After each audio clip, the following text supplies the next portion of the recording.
very Okay, well. so MasterPeace nanocolloidal hexagonal construct of colloidal zeolite and marine plasma at a pH of what? Remember, 8.4 at negative 80 millivolts. This is what it looks like. It's hexagonal construct, okay? It's multidimensional. This is what it looks like, multidimensional. So just like a magnet, the negative polarity, it attracts acids, toxins, which are positively charged, and it pulls it into this cage. They are then demagnetized. They are connected, demagnetized. And since zeolite is undigestible, it then removes it out through urination, perspiration, or defecation. Some cases, respiration. So that's what that looks like. This is what positive charged graphene looks like. This is my scale at 100 nanometers. And here you see the negative surface charge of colloidal zeolite Z. That's the patent name, zeolite Z. And here you see the positive surface charge nanocolloidal graphene oxide. And this is also true with deuterium. So it attracts. You can actually see on top of this bacterial rods. So all this will be collected because of surface charge into this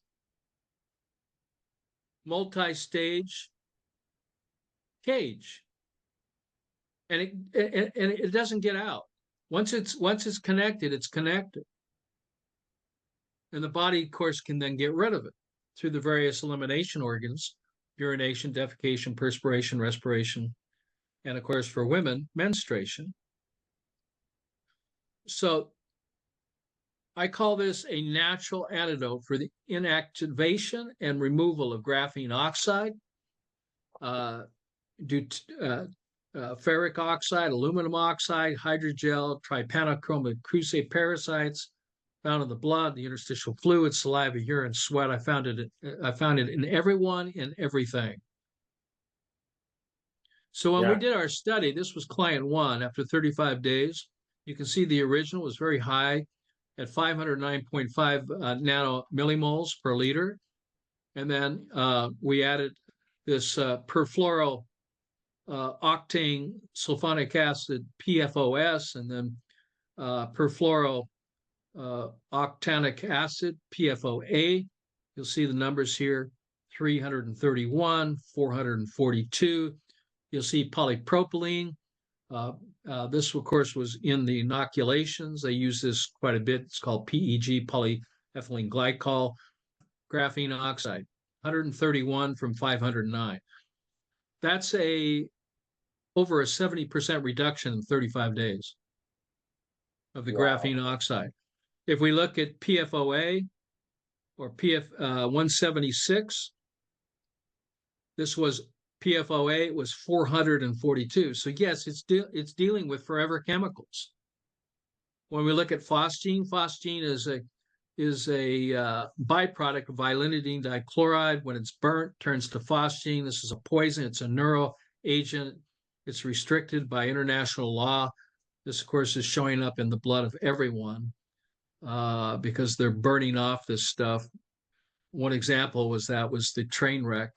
They burned off tens of thousands of gallons of vilinidine dichloride that created a plume of phosgene.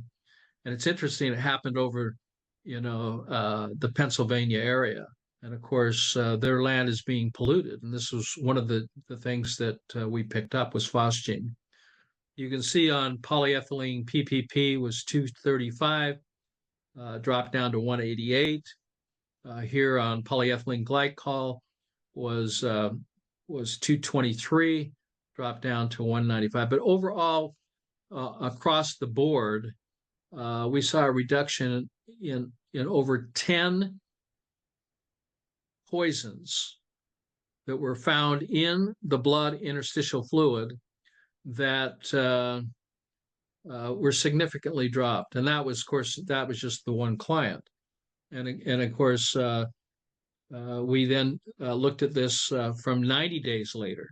So from 559, you see after 90 days, it dropped down to 38.62, which is over a 90% drop. This is client 2, excuse me. Graphene was 203. Graphene here was 206. Okay, so there was no drop in the first 35 days. We saw drops in PFOS from 446 to 247. You have to remember that you're being transfected every single day with what you eat, what you drink, and what you breathe. So we took this to a 90-day point. Remember this number, this graphene, 203. And if we look then on the second 90 days later, it dropped down to 65. So it took 90 days to get rid of over 70% of the graphene. So this is something that you take daily, costs less than $1 a day. And pretty much as long as these bad actors are continually poisoning us, poisoning our food, our water, and our air. Here we see after 90 days on case number 3, 509, 225. And that was client, let's see, client 3. Yeah, 509 after 35 days. Graphene oxide, 225, over a 50% drop. Phosgene was not, we didn't take that the first time. We took it the second time, so we have to look at 90 days.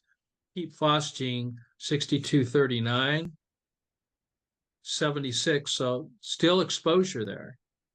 This is after 90 days. When we look at graphene, 148, what was it originally? 148 graphene oxide, 509. Graphene is the material that provides the platform for connecting people up to the Internet of Things. This is what I'm finding inside people's bodies. And they call it the 4th generation. And if we look at this technology, this is a higher magnification, but this is what I found. This is in live blood. You can see disease X. Disease X is the nanotechnology that's being used to impregnate into the body fluids through inoculation, through food, water, or through aerosoling, through air. And this is what it looks like. This is a live sample of it. I'll just show you this. Most people have never seen this live, but these are biochips inside the blood of a human. And you'll notice its characteristics. I call it dis-ease X. And we're finding this in the saliva. So we're finding in the body fluid, saliva, urine, blood. We're finding these biochips. There's disease X. Without our knowledge, without our permission, we are all being biochipped with this technology. This was one review, one publication. And of course, graphene successfully interfaces with neurons in our brains, so it can literally overtake not just our physicality, but also our neurological activity. And all this information that comes back off these biochips can read your nervous system, cardiovascular system, digestive system, the biophysical aspects, environmental, biochemical. They can use this not only to transmit from your body to the cloud, to their computers, information about your physicality and your chemistry, but they can also transmit treatments. Here's the summation of this on graphene oxide with each subject. Just so you know, all this testing was third-party testing done by a licensed lab. And so we can see, in graphene and FOS 331 to 239 to 140, FOA 442, 14 to 177, polyethylene glycol 223 to 18, jumped up again. Here again is constant exposure. And then polypropylene 235, 126, and 188. Even those may be in the normal range, the ideal number is 0.